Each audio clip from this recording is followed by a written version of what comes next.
नागपुरातून महिलांवरील अत्याचाराची संतापजनक घटना समोर आली आहे। मुलगी जन्माला आल्याच्या कारणावरून एका विवाहित महिलेचा छळ करण्यात आलाय।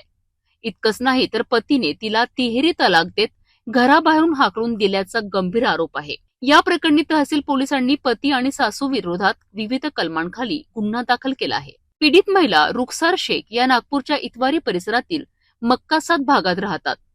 त्यांचे लग्न 31 मे 2024 रोजी इम्रान रशीद शेख यांच्यासोबत झालं होतं। माहितीनुसार हे इम्रानचं दुसरं लग्न होतं। लग्नाच्या सुरुवातीला सर्व काही सुरळीत होतं, मात्र काही दिवसांनी सासू सईदा बेगम यांनी आपल्या मुलाला रुखसार विरोधात भडकविण्यास सुरुवात केल्याचा आरोप आहे। यानंतर घरात सतत वाद आणि मानसिक छळ सुरू झाला। 11 ऑगस्ट 2025 रोजी रुखसार यांनी आयरा नावाच्या मुलीला जन्म दिला। मुलगी झाल्यानंतर पती आणि सासूच्या वागण्यात मोठा बदल झाल्याचं तक्रारीत म्हटलं आहे। तिला टोमणे मारणे, अपमान करणे आणि मानसिक छळ करणे सुरू झालं। पीडितेच्या आरोपानुसार पती इम्रान यांनी अनेक वेळा तिच्यावर मारहाण केली। 24 एप्रिल रोजी त्याने रुखसारला निर्दयपणे मारहाण करत जीवे मारण्याची धमकी दिली। याच वेळी त्याने 3 वेळा तलाक उच्चारत तिला घराबाहेर काढलं। घटनेनंतर परिसरातील नागरिकांनी पोलिसांना माहिती दिली।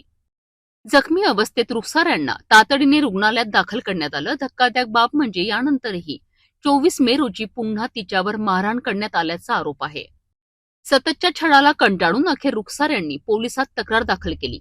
तहसील पोलिसांनी पती इम्रान रशीद शेख आणि सासू सईदा बेगम यांच्या विरोधात घरगुती हिंसाचार, मारहाण, जीवे मारण्याची धमकी आणि मुस्लिम महिला विवाह संरक्षण कायद्याअंतर्गत गुन्हा दाखल केला आहे। तपासादरम्यान इम्रानवर त्याच्या पहिल्या पत्नीचा छळ केल्याचाही आरोप असल्याचं समोर आलं आहे। पीडितेच्या कुटुंबियांनी आरोपींना तात्काळ अटक करून कठोर कारवाई करण्याची मागणी केली आहे। या घटनेमुळे परिसरात संताप व्यक्त केला जात आहे। महिला नामे रुखसार शेख सोहेल शेख वय 32 वर्ष यांनी प्रत्यक्षरित्या पोलीस स्टेशन तहसील येथे येऊन कळवले की त्यांचा पती इम्रान रशीद शेख वय अंदाजे 38 वर्ष हा त्यांना बऱ्याच दिवसापासून त्रास देत आहे, मारझोड करत आहे। त्यांनी फिर्यादी महिला रुखसार शेख यांना दिनांक 24 तारखेला त्यांच्या घरामध्ये शिवीगाळ करून मारहाण केली। तसेच त्यांना मुलगी झालेली आहे या कारणास्तव भांडण करून त्यांना 3 वेळा तलाक असे म्हटले आणि त्यांना तलाक दिला आणि मारहाण करून घरातून बाहेर काढून दिले।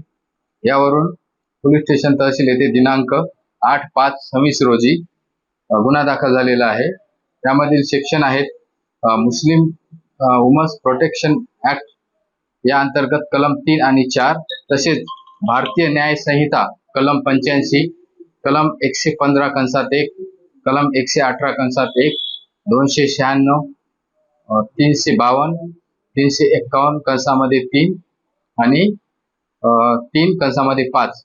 यामध्ये 2 आरोपी आहेत, इम्रान रशीद शेख तसेच सईदा बेगम वय 63 वर्ष। गुन्हा दाखल करण्यात आलेला आहे, पुढील तपास सुरू आहे। तर या आरोपीचा काही पार्श्वभूमी समोर आला आहे का आणि काय सामोर प्रक्रिया अटक केली आहे का आरोपीला?